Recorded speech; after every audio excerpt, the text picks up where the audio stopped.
Talofa lava, this is Pacific Waves from RNZ Pacific. I'm Susana Suzuki.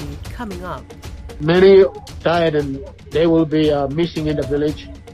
Women and children still displaced after February massacre in PNG. Also, it's more difficult for communities in Vanuatu to fully recover. 1 year on, impacts from cyclones Kevin and Judy are still being felt. And no easy fix, a new study shows Pacific countries have some of the worst obesity rates in the world.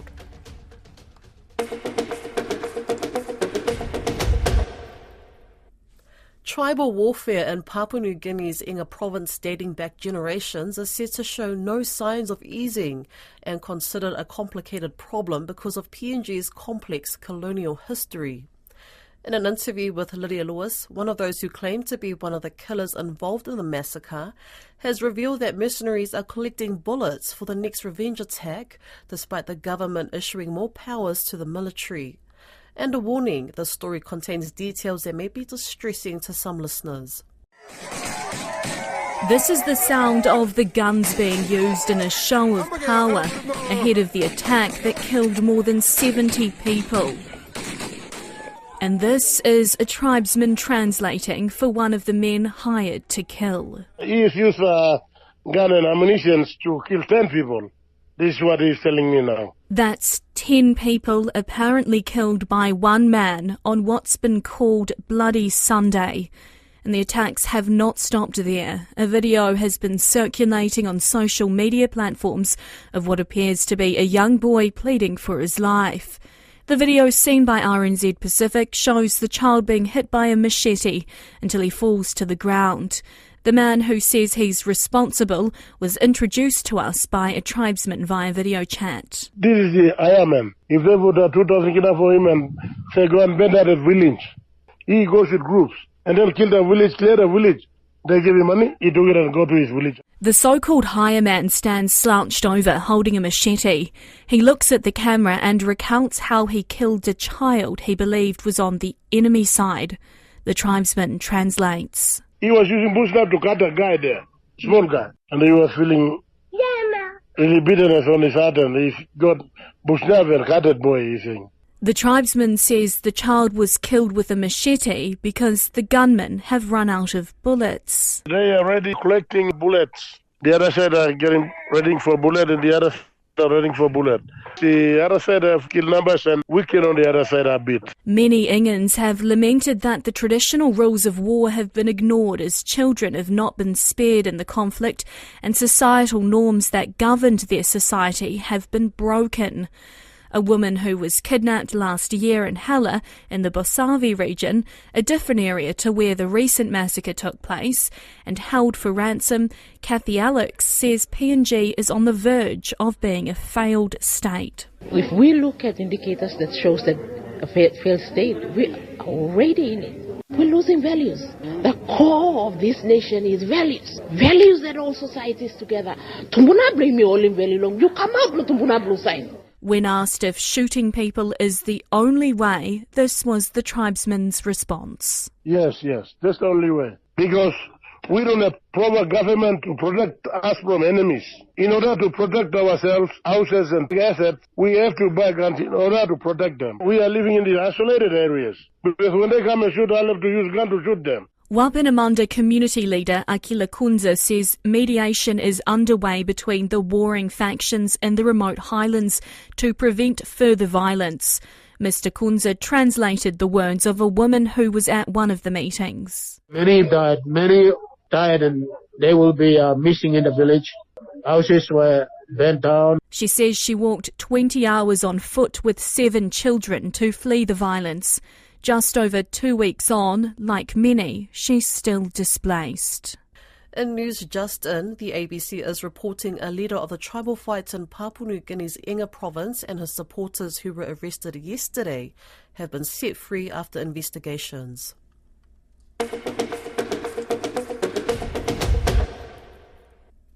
Temporary shelters are still being used in Vanuatu, a year on from when back-to-back severe tropical cyclones Judy and Kevin struck. The impacts of the twin cyclones were compounded by Category 5 cyclone Lola that made landfall in October last year.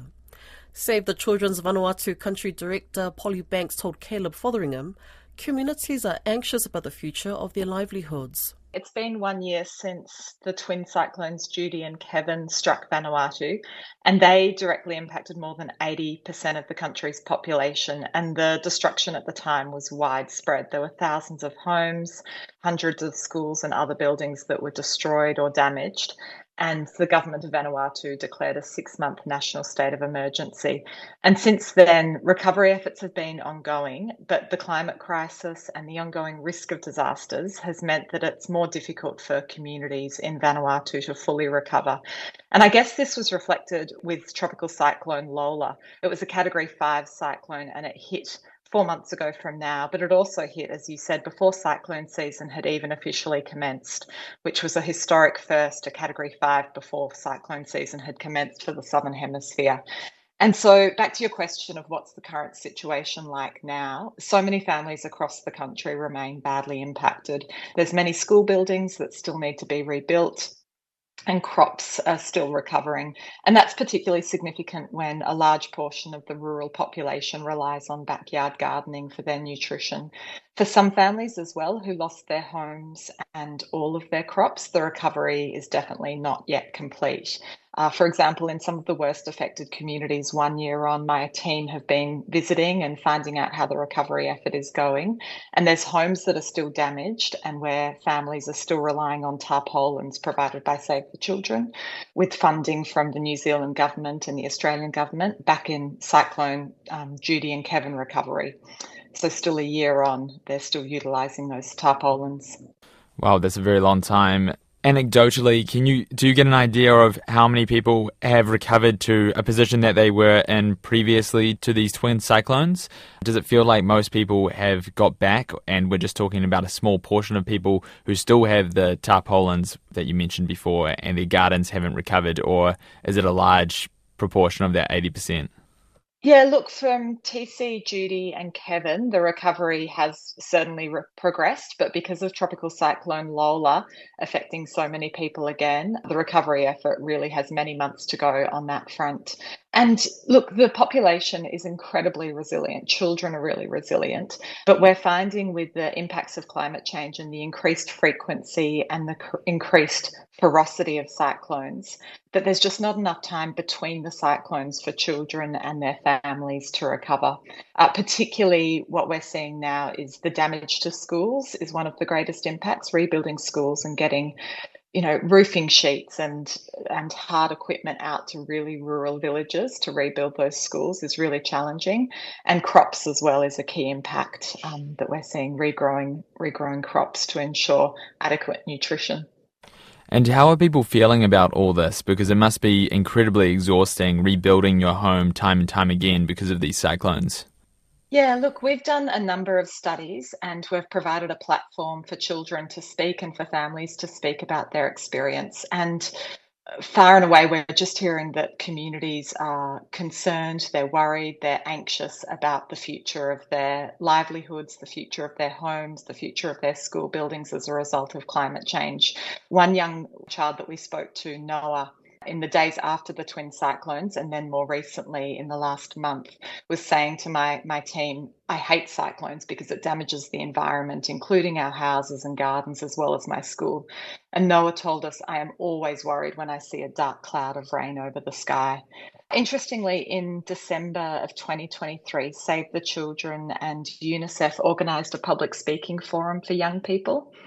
And it was to gather testimonials for the International Court of Justice advisory opinion. And it's offering children from secondary schools across Port Vila the chance to present their ideas and their feelings about climate change and the impacts of climate change to government and international leaders. And one young girl, Gabriella Tonga, spoke at the forum, and it was a really powerful speech. And if you wouldn't mind, I'd love to just read a little quote from her speech. Great. So Gabrielle said, "Dear Mr. Prime Minister, when you were growing up and going through secondary school, did you ever worry about how much energy the world was using or how much pollution and climate change is a problem? No, that was never your childhood. That was never the childhood of every major political leader in this country and around the world. But this is my childhood. This is the childhood of every child in this country. This is the reality of every child around the world. You grew up with the freedom to enjoy your childhood and your environment without a care or worry in the world about what your future would look like. And so we're hearing really strong sentiments coming out from young people in rural areas and also in Port Vila around their rights to participate in decisions that concern them, and their rights to speak up to governments around the world, to leaders around the world, to step up their efforts and find better solutions to minimise the impacts of climate change. Talking about schools, and you mentioned earlier that it's one of the biggest things being impacted from these cyclones. How are children's education being affected? Are they falling behind? Yeah, I think one of the key things that we're seeing is just lost school days. The impact to the infrastructure, the impact to school buildings following a cyclone or as a result of the cyclone is enormous. And so lost school days is really critical. In the aftermath of Tropical Cyclone Lola, the Category 5, we distributed lots of hygiene kits and shelter kits and tarpaulins through the guidance of the Vanuatu government's National Disaster Management Office. And we also set up child-friendly spaces so children and young people had a place that was safe to go to while their families were cleaning up. Now that we're into the recovery effort, we're partnering with other NGOs, with CARE, and working really closely with the provincial government and the Ministry of Education and Training to try and rebuild some of those worst damaged schools. But the rebuilding effort is really significant.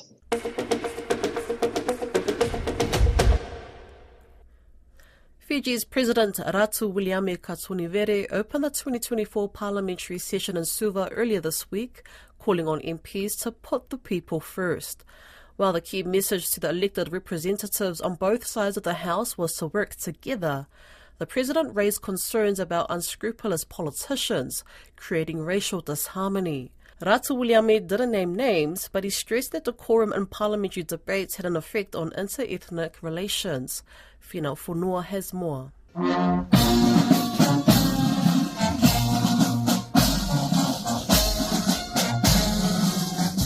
Standing in attention outside of Suva's parliament were a 100-strong guard of honor from the Republic of Fiji military forces.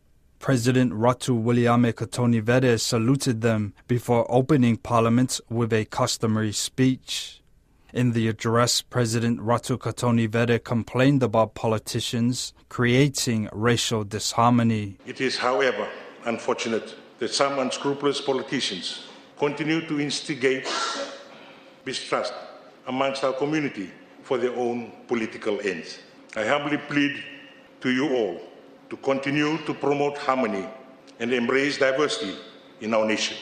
Ratu Katunivere commended government for its extensive public consultations regarding various proposed legislation. He reiterated government steps in dealing with the climate crisis, such as through investing in the building of resilient infrastructures.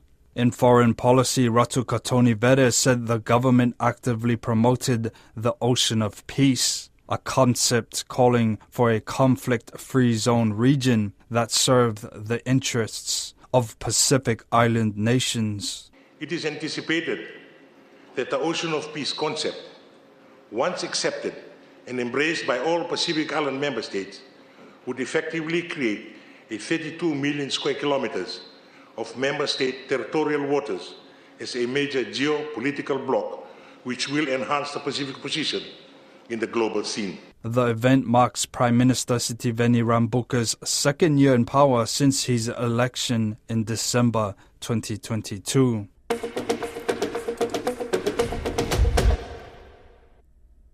A fractious meeting of World Trade Ministers in Abu Dhabi has ended with little to show for the time and money spent. Pacific Islands were seeking at the WTO ministerial meeting to have the governments of the larger fishing nations to stop or reduce the subsidies they pay out.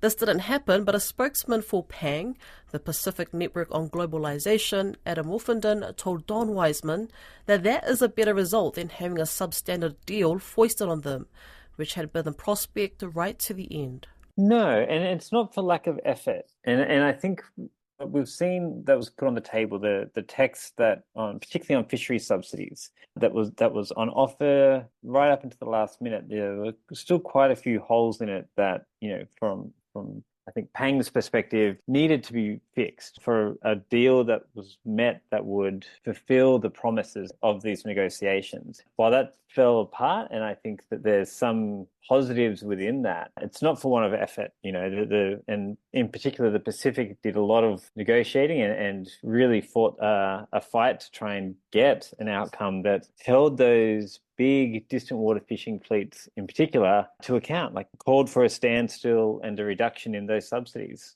And this is something that the UN, through its sustainable development goals, says is a must, that these subsidies must go. That's right. And I think what we were disappointed in, the way the negotiations went, was that the prohibitions, so those rules that were going to dictate how those subsidies would be cut, were so watered down and were so weak for particularly those countries who could meet the sort of the thresholds that were being asked around proving your fishing sustainable, or the approach to distant water fishing.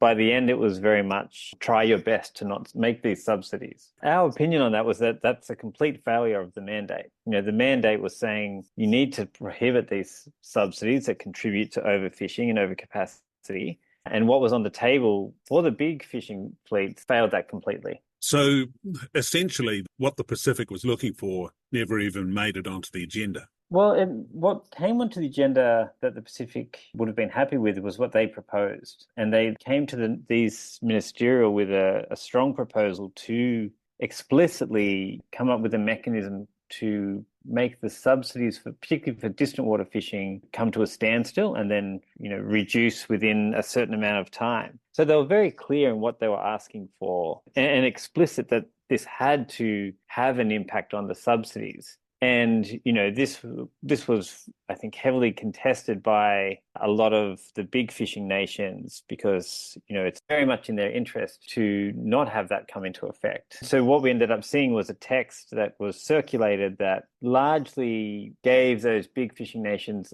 a number of options to get out of it. So there was a few mechanisms that they could access that would effectively be loopholes for them anyway. And so in that instance, it became very much something that they could live with. In the end, it became a bit of a political question for some of those big countries, and we ended up in a situation where there wasn't an outcome. Pacific nations earn a lot of money these days from fishing licenses. Why is it so important to them that there's an end to these subsidies? Yeah, that's a really good question because, there's two parts to that, particularly within these talks. And the first is a lot of overfishing of fish stocks, that might happen outside of what's permitted or in the high seas, comes from the subsidies for these big vessels.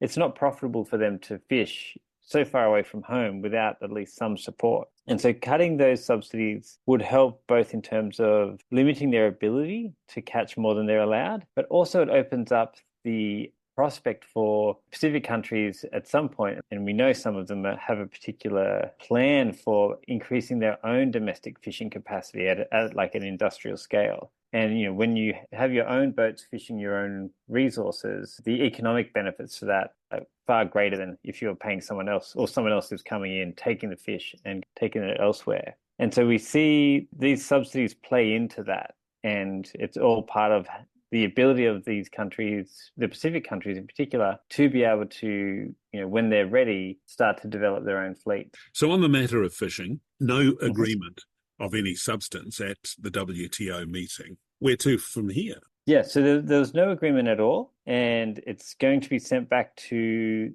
Geneva, where the WTO is based, and it's still a bit unclear exactly what gets taken back from this meeting. There was a proposed text that was brought to the ministerial. We know there was another one that got circulated during the ministerial, but at the moment there's little clarity on what the next step is in terms of what are they going to be negotiating specifically when they're back in Geneva. And there's still the mandate to conclude this. There's still a process that allows them to do it. It's just they didn't get it done in the United Arab Emirates. And so it's back to Geneva and potentially back to some kind of drawing board. It's not clear exactly what just yet. Yes. Now, one of the people working alongside you there in Abu Dhabi has been Emeritus Law Professor from New Zealand, Jane Kelsey. She has this hope that the failure of yet another ministerial will generate an overdue recognition that the neoliberal agenda of the WTO has passed its use-by date.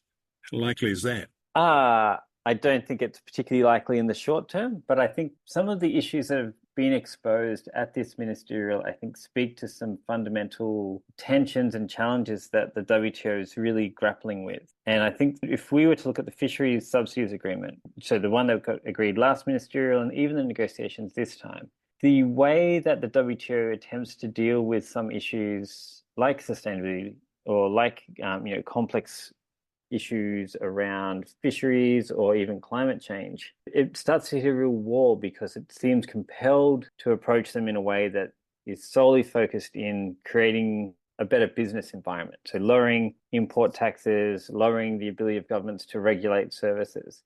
It becomes problematic with that is that sometimes these sustainability issues that they're trying to resolve, they're using the same tools that caused the problem to try and solve it. And I think for the WTO, there's a real reckoning that needs to happen internally around how this kind of an ideological approach to all problems needs to be understood as also causing those problems. So, the problems are no longer the solutions. And I think in Professor Kelsey's comment, speaking to a lot of fundamental truths that I think the WTO hopes to avoid, but are becoming quite a reckoning for them.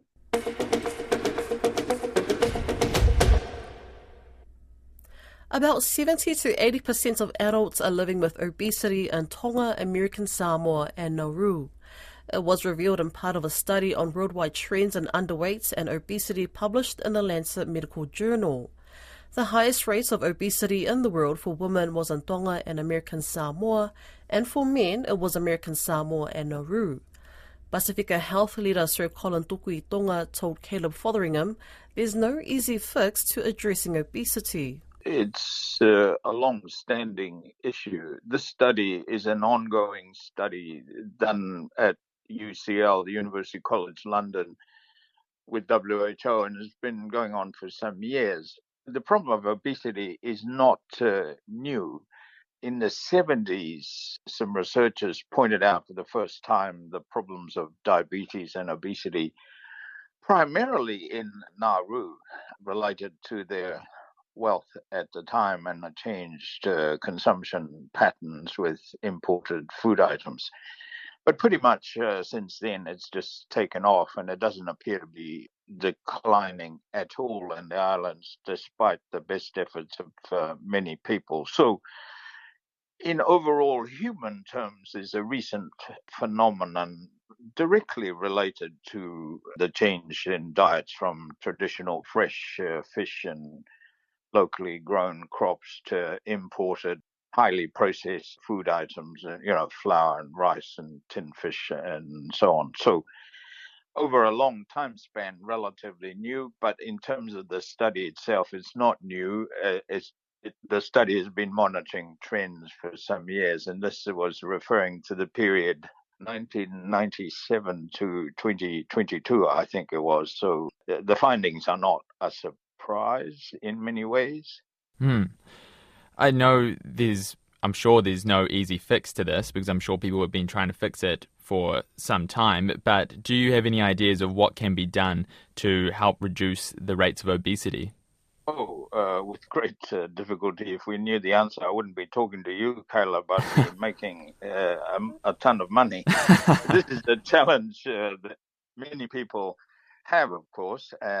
In simple terms, you could say, encourage people in the islands to go back to planting and consuming local crops and catching fish and eating fresh and avoiding imported food items. But of course, imported food items is now a big part of the diets of many islands, and it's not easy to reverse. Those countries you mentioned, Nauru, for example, import well over 90% of what they eat.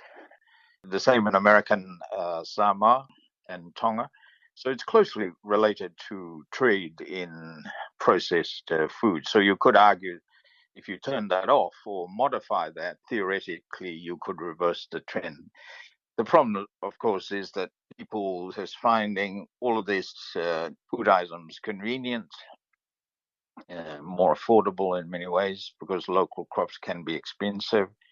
So what's needed is deliberate attempt by island nations to act across all the sectors. For example, reduce trade or have some kind of disincentive taxes, for example, on food items and soft drinks, as well as policies that encourage and support local communities to grow their own. Easier said than done. Yes, indeed. I know in the Cook Islands they have a sugar tax there, and I'm not too sure about other Pacific Island nations, but I imagine some do.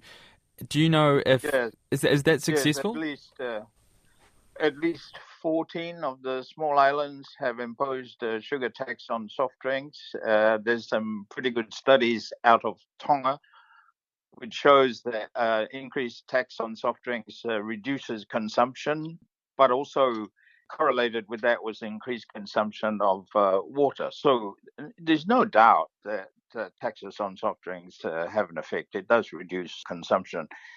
But in and of their own, of course, it's not enough, because the other side of this equation is people to get off their devices and get more active, which doesn't appear to have happened. Pretty much most island nation populations have become quite sedentary and not as active as they used to be. Some evidence in the Cook Islands of increased physical activity, particularly in women, through community dance classes, that kind of thing. But again, not enough to really affect a change. I'm interested if importation of food is, it seems like the main issue. Obviously, not being as active as you should be is also another issue which you just mentioned. But I imagine other countries, not just Pacific Island countries, went through a similar thing of growing their own food and then importing.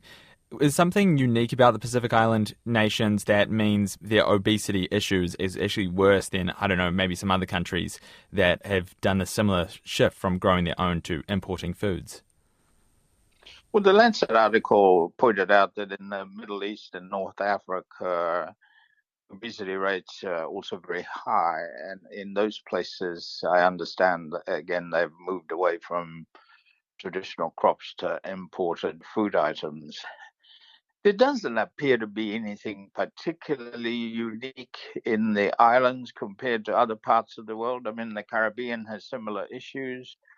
Parts of the African continent have similar issues. So it's not unique as such, although I was a co-chair of a WHO high-level report on non-communicable diseases in small island states. And it's clear that in the small island developing states, Pacific Islands, Caribbean, Indian Ocean, NCDs appear to be disproportionately more of a problem compared to other parts of the world. And some of that is correlated with obesity and the food systems and reduced physical activity levels we just talked about. So nothing unusual in the islands, but the impact of NCDs appear to be disproportionately higher in small island states like the Pacific.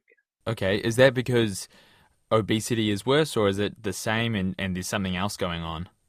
Mostly related to the prevalence of obesity. And in your intro, you referred to Tonga and American Samoa and Nauru, 2/3, 3/4 of the adult population are obese. It's mostly related to the prevalence of obesity. And just in New Zealand, I read that you said that 2/3 of young Pacific girls are obese, and that's an increasing trend in terms of childhood obesity in New Zealand. Has that been a long-standing issue, or is that a bit of a newer one? Oh, it's not new. Successive health surveys show that Pacific Island young women, girls, adolescents, have had highest rates of obesity overweight and obesity in New Zealand. Also, young boys, say compared to Pākehā kids. So that's not new, but obviously the trend is for a continuing increase. And in fact, most of the young Pacific Island young ladies, adolescent women are either overweight or obese. I imagine if you're a child and you're obese, you'll continue that trend when you get older. Is that right? Yes.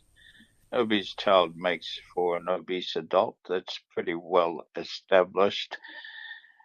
And people are talking about trying to intervene pre-pregnancy before mums become pregnant to try to modify their diet, and also monitor weight gain during pregnancy, closely monitor weaning food, encourage breastfeeding for as long as possible. So if you're an obese child, you're more likely to be an obese adult. That's Pacific Waves for today. To listen back, head over to rnzi.com/programs. We're also on Spotify, Apple and iHeartRadio. From myself and the RNZ Pacific team, tō whāsui fua.